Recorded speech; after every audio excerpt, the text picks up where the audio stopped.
ito ay rated SPG, striktong patnubay at gabay ng magulang ang kailangan. Isang mapagpalang araw mga kapamilya, ngayong makampinani na tanggol si Madonna ay mas malakas na ang kanilang puwersa. Ngunit may isang tanong na naglalaro sa isipan ni Madonna dahil ngayong wala na kahit isang natira sa pamilya Caballero, kaninong mapupunta ang lahat ng ari-arian ni Don Facundo? Kaya naman iminungkahin ni Boss Divina na mapapakinabangan nila kung sa kanilang pupunta ang mga ari-arian at yaman ni Don Facundo. Agad namang sinabi ni Madonna na kilala niya umano ang legal counsel ng mga Caballero at pwede nila itong makausap.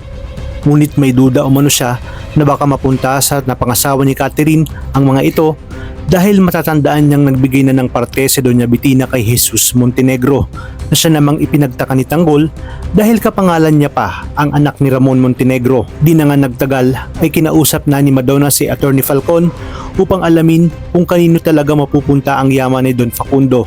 Ito nga hindi siya nagkamali dahil sa asawa ni Catherine ito mapupunta kay Jesus Montenegro na siya ngang si David. Ngunit ipinaliwanag ni Madonna na tinraidor sila ng mga Montenegro, bakit doon pa rin mapupunta ang mana nito?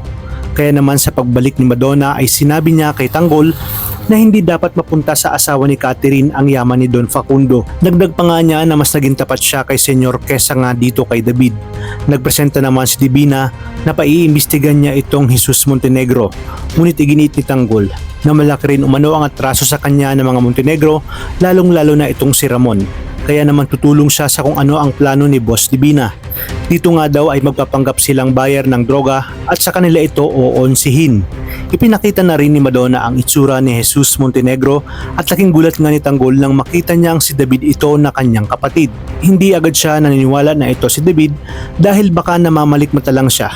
Ayon sa kanya, kinakailangan niyang makita ng personal ang anak ni Ramon upang masigurong ito nga ay si David. At pag nangyari nga ito, ay mapag-aalaman niyang ginamit lang pala nito ang kanyang tunay na pagkatao. Kasunod ng mga revelasyon na ito rin ang pumatay kay Camille at kay Bubbles.